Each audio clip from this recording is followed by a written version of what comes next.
अस्सलाम वालेकुम। मेरे चैनल को लाइक, सब्सक्राइब और बेल आइकॉन ज़रूर दबाइएगा। आप तमाम मेंबरान की मेहरबानी। पठान या पश्तून वो कौम है जो पूरी दुनिया में जुर्रत और बहादुरी की मिसाल समझी जाती है। तारीख शाहिद है कि ये न तो किसी बादशाह से डरते हैं और ना ही उन पर किसी जालिम हुक्मरां का खौफ तारी होता है। यूनानी, ईरानी और तारीख के कई अक़वाम ने पठानों को ज़ेर करने की कोशिशें की, मगर सारे नाकाम रहे।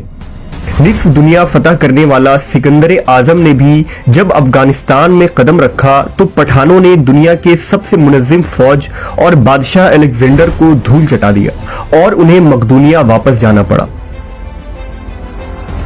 पठानों की बहादुरी की मिसाल 19वीं सदी की जंगें हैं, जिसमें सोवियत यूनियन को पठानों के आगे घुटने टेकने पड़े। एक ताज़ा तरीन मिसाल पिछले दिनों अमेरिकी फौज की शिकस्त है, जिसमें दुनिया के सुपर पावर को इन पठानों ने ऐसा ज़ेर किया कि जिसे तारीख में हमेशा याद रखा जाएगा। आखिर ये पठान कौन है? ये किस नस्ल से ताल्लुक रखते हैं? क्या पठान किसी नबी की औलाद है? इनका इस कदर बहादुर और जुर्रतमंद होने की वजह क्या है? इन तमाम सवालों के पीछे कौन सी दिलचस्प तारीख रकम है?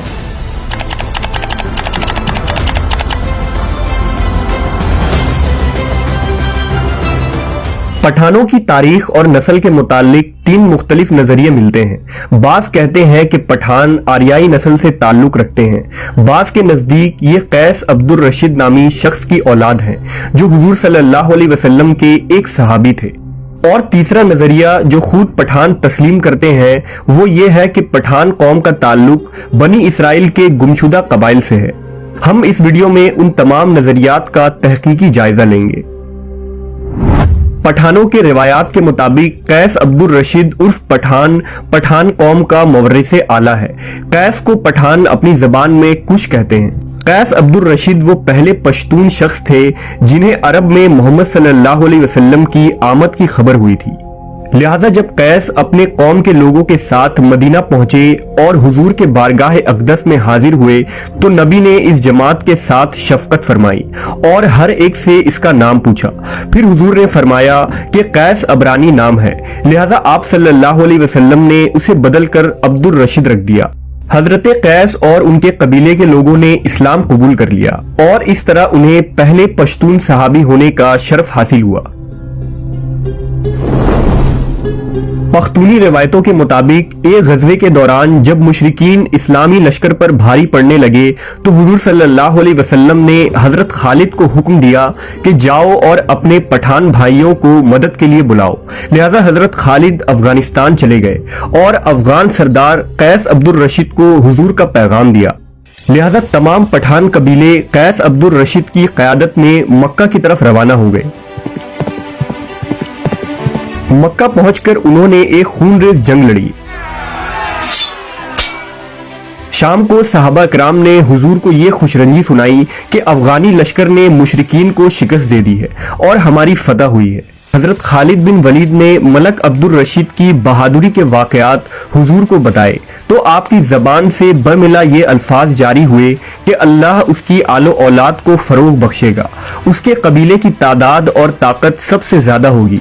फिर नबी सल्लल्लाहु अलैहि वसल्लम ने फरमाया कि मुझे वही के जरिया आगाह कर दिया गया है कि उसकी खिदमत के लिए इस कबीले की कसरत और इस्तेहकाम को वही हैसियत हासिल होगी जो कि कश्ती या जहाज के नीचे वाली लकड़ी की होती है, जिस पर जहाज की अमारत अस्तवार होती है। हुजूर ने बारगाह खुदाबंदी में दुआ की कि इस मर्द की नस्लों से एक अजीम कबीला पैदा हो जिसके अफराद क़यामत तक सलामती और ईमान के साथ शरीयत इस्लाम पर साबित कदम रहें। रुखसत के वक्त हजरत खालिद की दरखास्त पर एक अंसारी सहाबी को कैस अब्दुल रशीद के हमराह किया गया ताकि वो कोहस्तान गौर के इलाकों में लोगों को शरीयत की तालीम दे। नेमतुल्लाह हरवी की किताब मुग़ज़ने अफ़गानी, जो कैस कबीला की तारीख पर लिखी गई एक मशहूर किताब है, इसमें दर्ज है कि कैस अब्दुल रशीद हजरत खालिद बिन वलीद के हाथ पर मशर्रफ बा इस्लाम हुए थे और कैस ने हजरत खालिद की एक बेटी से निकाह भी किया था जिससे बटन और गौर पैदा हुए और उनकी औलाद पठान के नाम से मशहूर हुई। नेमतुल्लाह हरवी ने लिखा कि कुतुब हदीस से इस खबर की तस्दीक नहीं होती है, लेकिन दूसरी तारीखी रिवायतों से सिंध और अफगानिस्तान से वफद का मदीना आना और इस्लाम कबूल करना साबित है। पठान कौम के मुतालिक दूसरा नजरिया यह है कि पठान यहूदियुन नस्ल है। अफगानी तारीखदां और बहुत से यहूदी मुवर्रिखीन पठान कौम का ताल्लुक कबल अज मसीह के यहूदी कबीले से जोड़ते हैं, यानी बनी इसराइल के वो 12 कबीले जो अर्ज फलस्तीन में आबाद थे। दरअसल हजरत याकूब अलैहिस्सलाम का लक़ब इसराइल था, इसलिए उनके औलादों को बनी इसराइल कहा जाता है। हजरत याकूब के 12 बेटों से बनी इसराइल के 12 कबीलों की बुनियाद पड़ी, जिनमें आले यहूद, आले लावी और आले रूबन वगैरह मुअज़्ज़ज़ कबीले थे। खुदा ने आले यहूद में हजरत दाऊद और सुलेमान अलैहिस्सलाम को मबूस फरमाया, जिन्हें किताब और बादशाहत दोनों अता की गई। हजरत सुलेमान के जमाने तक ये 12 कबीले यानी बनी इसराइल इज्तमाई तौर पर एक मजबूत और ताकतवर कौम थी, जिनका दारुल खिलाफा यरूशलेम शहर था। लेकिन हजरत सुलेमान की वफात के बाद जब आपका बेटा रहबाम तख्त नशी हुआ तो बनी इसराइल के 10 कबीलों ने उसे बादशाह तस्लीम करने से इनकार कर दिया। इस तरह बनी इसराइल 2 रियासतों में बढ़ गई। मशरिकी फलस्तीन में बनी इसराइल के 10 बागी कबीले ने सल्तनत इसराइल की बुनियाद रखी और मगरिबी फलस्तीन में बनी इसराइल के 2 कबीले यानी बनी लावी और बनी यहूदा रबहाम के मातहत रहे, जिन्हें सल्तनत यहूदा कहा जाता है। 800 कबल मसीह में बाबिल की अशूरी फौज इसराइल पर हमला आवर हुई और उनकी हुकूमत को तबाह बर्बाद कर दिया। अब सिर्फ मगरिबी फलस्तीन में आबाद सल्तनत यहूदा बाकी रह गई और वहां बसे बनी इसराइल यहूदी कौम के नाम से मशहूर हुए। बनी इसराइल के बकिया 10 कबीले के अक्सर लोग कत्ल कर दिए गए, जबकि कुछ कबीले वहां से हिजरत करके दुनिया के मुख्तलिफ हिस्सों में जा बसे, जिन्हें बनी इसराइल का गुमशुदा कबीला यानी द लॉस्ट ट्राइब ऑफ बनी इसराइल कहा जाता है। ये वो रिवड़ थे जो अपने ग्रोह से जुदा होकर भटक गए और तारीख में उन कबीलों का कोई नामो निशान नहीं मिला। दरअसल तवील तारीख को मुख्तसर बयान करना मुश्किल काम है, लेकिन उम्मीद है कि आप वाकयात को बखूबी समझ रहे होंगे। यहूदी मुहक्किकीन के मुताबिक जब सल्तनत इसराइल तबाह हुई तो बनी इसराइल के वो गुमशुदा कबीले भागकर ईरान के करीब गोर के पहाड़ों में जा बसे और फिर यहाँ से दीगर खित्तों में फैल गए। सैकड़ों सालों तक ये लोग यहाँ सकूनत पजीर रहे और रफ्ता रफ्ता शरीयत मूसवी और तौरेत के तालीमात को भूल बैठे।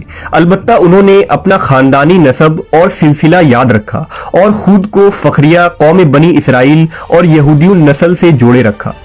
खुद पठानों का ये दावा है कि उनके आबाओ अजदाद का ताल्लुक कदीम जमाने के यहूदियों से है, जबकि अफगानिस्तान के आखिरी बादशाह जाहिर शाह मरहूम खुद ये इकरार करते थे कि उनका ताल्लुक बनी इसराइल के बिन्यामीन कबीले से है और वो उन्हीं बनी इसराइल के गुमशुदा कबीलों में एक हैं, जो बुख्त नसर के हमले की वजह से अपने रेवड़ों से बिछड़ गए थे। दुनिया में पठान ही वो वाहिद कौम है जिसमें इस्लाम के बगैर कोई मजहब नहीं। अगर किसी पठान से पूछा जाए कि आप पहले मुसलमान हैं या पख्तून, तो जवाब ये होगा कि मैं 5000 साल से पठान हूँ और 1400 साल से मुसलमान हूँ। मशहूर मुवर्रिख एहसानुल्लाह अब्बासी ने अपनी तारीख इस्लाम में लिखा है कि मदीना के यहूदी उन अफगानों से बराबर खत व किताबत में रहते थे और जब वो लोग मदीना में मुसलमान हुए तो अपना एक शख्स यहाँ भी दावत इस्लाम के लिए भेजा था। अगर गौर किया जाए तो पठानों की बेशतर चीजें भी यहूदियों से काफी मिलती जुलती हैं। मसलन नस्ली तौर पर ये दोनों अपने आप को दुनिया की बेहतरीन कौम तस्वुर करते हैं। ये दोनों ही मजहबी तौर पर सख्त होते हैं और दोनों ही सर पर टोपी या पगड़ी रखते हैं। इसके अलावा भी उनके कई रस्म रिवाज और आदात व अतवार मुश्तरक नजर आते हैं। पठानों के बारे में अंग्रेजों और बर्रे सगीर के कई रिसर्चर ने तहकीकी रिपोर्ट और किताबें लिखी हैं। बर्रे सगीर के एक रिसर्चर ने जब एक पश्तून पठान के डीएनए नमूनों का खुसूसन उसके क्रोमोसोम का तज्जिया किया तो ये मगरिब में आबाद यहूदियों से 95% मैच कर रही थी, जो इस नजरिए को मजीद हतमी और मजबूत बना देती है। नबी सल्लल्लाहु अलैहि वसल्लम की दुआ ही ये वजह थी कि पठानों का अल्लाह की राह में लड़ने का जज्बा आज तक बाकी है और ये कौम अल्लाह की रजा और शरीयत के लिए मर मिटने को तैयार रहती है। क़र्ब क़यामत में भी लड़ी जाने वाली जंगों में पठानों का अहम किरदार होगा। हुजूर की पेशन गोइयों के मुताबिक क़यामत के करीब यही वो लश्कर होगा जो इमाम मेहदी की मदद के लिए निकलेगा। हदीस के मुताबिक इन ही इलाकों से अलम लेकर मुसलमान फौजें निकलेंगी जिनका रास्ता दुनिया में कोई भी नहीं रोक पाएगा, यहाँ तक कि वो अपने झंडे ईलिया यानी बैतुल मुक़द्दस में जाकर नस्ब कर देंगे और इमाम मेहदी के साथ मिलकर मसीह दज्जाल के खिलाफ जंग लड़ेंगे। आज पठान खुद को यहूदियुन नस्ल कहने पर फख्र करते हैं और हर पठान का यहूदियुन नस्ल से होना काबिले फख्र बात है, क्योंकि वो यहूदी नस्ल से ताल्लुक रखने के बावजूद नबी सल्लल्लाहु अलैहि वसल्लम पर ईमान ले आए।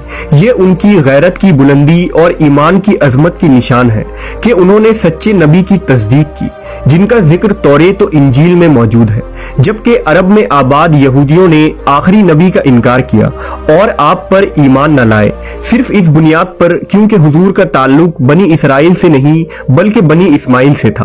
और इस तरह वो यहूदी नस्ली तासुब और हसद और कीना की वजह से गुमराह और खार हुए। बिलाशुबा नस्ल, रंग और ज़बान इंसान के लिए तब ही काबिल फख्र है जब वो सिरातल मुस्तकीम पर गामजन हो और सच्चे माबूद